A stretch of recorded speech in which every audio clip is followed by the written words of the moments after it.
tous. Donc je tiens à faire cette vidéo pour vous présenter en fait l'expérience que j'ai eue au bord de l'eau pour cette ouverture du carnassier, donc qui m'a pas mal étonné et au final je trouvais important de vous le partager. Donc avant de commencer, écoutez, je tiens à remercier tous ceux qui vont s'abonner à la chaîne. Ça me fait extrêmement plaisir et si vous désirez la soutenir, n'hésitez pas à mettre un petit pouce bleu, ça aidera grandement. Donc voilà, je suis allé faire mon ouverture sur le fleuve Saint-Laurent. Mon objectif à moi était de prendre du brochet si je pouvais, mais en premier lieu c'était vraiment d'essayer de reprendre contact avec l'eau et mettre un petit peu tous mes leurres à l'eau. Où j'étais, c'était une zone où il y avait pas mal de pêcheurs. Donc voilà, quelque chose qui était assez pêché. Les pêcheurs étaient là essentiellement pour la truite, donc voilà, ce qui ne m'intéressait pas spécialement. Je voyais que cette journée-ci, c'était assez pénible pour eux. Ils n'arrivaient pas tellement à en faire, donc ils étaient quasiment tous au vert. Je voyais qu'il y en avait un autre qui était à la cuillère tournante. Et voilà, n'arrivait pas spécialement à en faire. Et moi, en essayant mes leurres, en cherchant le brochet, j'ai réussi à tirer mon épingle du jeu, assez surpris d'ailleurs. J'ai commencé par prendre ma plus grosse truite à vie. Pour le moment c'est ma plus grosse. Je vous mettrai les photos et la vidéo. Malheureusement j'ai pas pu filmer les combats car je suis pas encore très bien adapté à ma nouvelle caméra pour prendre les vidéos. Je vais essayer justement de me familiariser avec tout ça pour pouvoir filmer les combats avec les poissons plus précisément, ce qui vous donnera certainement un peu plus de plaisir aussi. Malheureusement j'ai pas réussi, donc vous allez plus savoir la vidéo une fois qu'elle est sortie de l'eau et les photos que j'ai prises. Donc ma plus grosse, ma grande surprise, a mordu au Buster Jerk.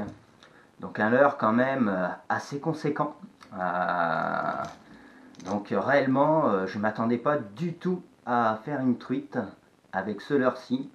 J'ai été assez surpris. Donc la truite faisait quasiment 1 kg, donc 900 ou 950 grammes pour 17 pouces, donc 43 cm. Donc autant vous dire que j'étais réellement content.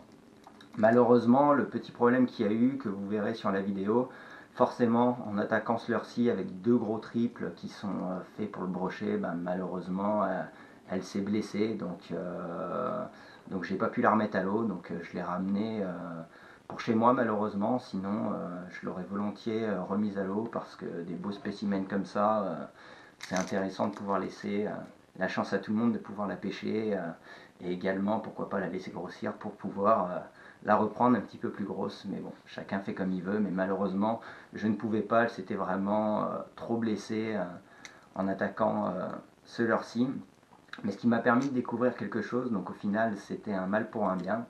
Donc voilà, donc quand j'ai vu voilà, qu'elle s'attaquait au jerk, voilà, j'ai décidé, au cas où, toujours en pêchant le brochet, mais de changer de taille.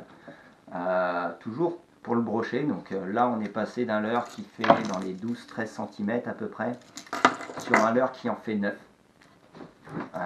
Donc voilà, Rapala le jerkbait de chez Rapala. Même coloris, je suis resté sur un coloris un petit peu perche et avec au cas où des triples un petit peu plus petits, ce qui pourrait permettre au cas où aux poissons d'avoir des meilleures chances de survie. Mais mon objectif était toujours le brochet. C'était plus au cas où si une autre truite revenait, essayer de beaucoup moins lui faire mal pour pouvoir la remettre à l'eau. Et quelques lancers plus tard, une autre truite qui vient mordre là-dessus, beaucoup plus petite. Donc elle devait faire à peu près, je dirais, une vingtaine de centimètres, 18 cm, quelque chose comme ça. Je ne l'ai pas mesuré. Donc très content. Et après, ensuite, je n'ai plus rien fait, faute à moi. J'ai voulu effectivement essayer un petit peu tous mes leurres.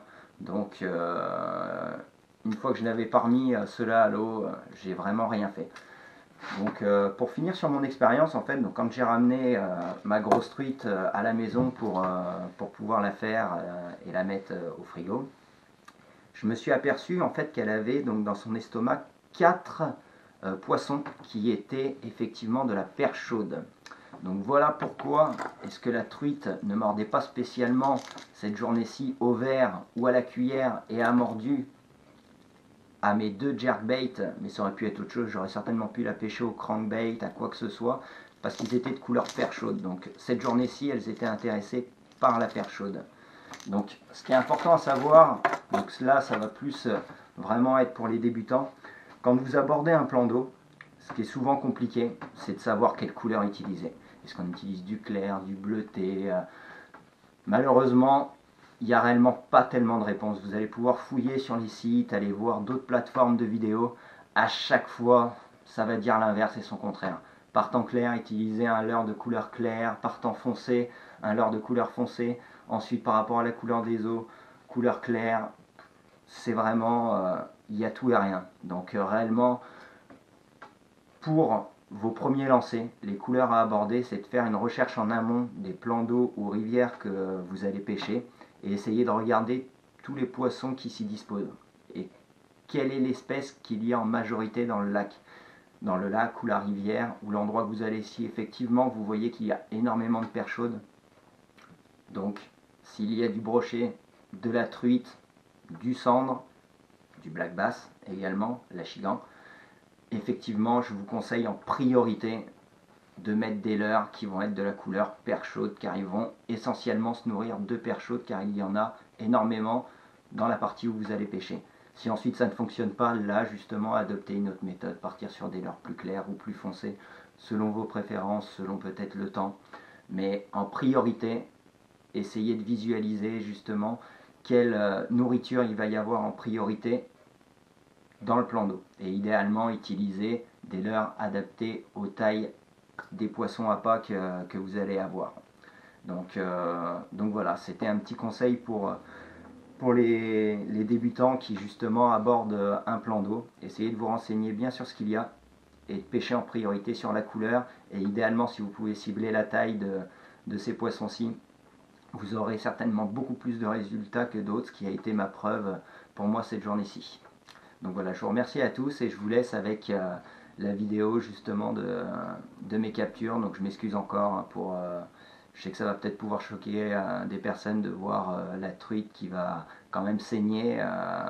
J'en suis vraiment désolé, c'était pas mon but, hein, comme vous voyez. C'était vraiment...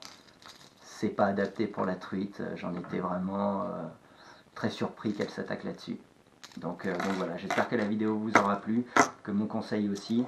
Donc n'hésitez pas à vous abonner et à laisser un petit j'aime et on se revoit pour une prochaine vidéo pour les premiers leurres à acheter lorsqu'on débute la pêche. Merci à tous. Première belle truite, prise au jerk, belle truite. Par contre elle s'est fait mal, celle-ci malheureusement je vais la garder pour chez moi, ça sert à rien de la remettre à l'eau.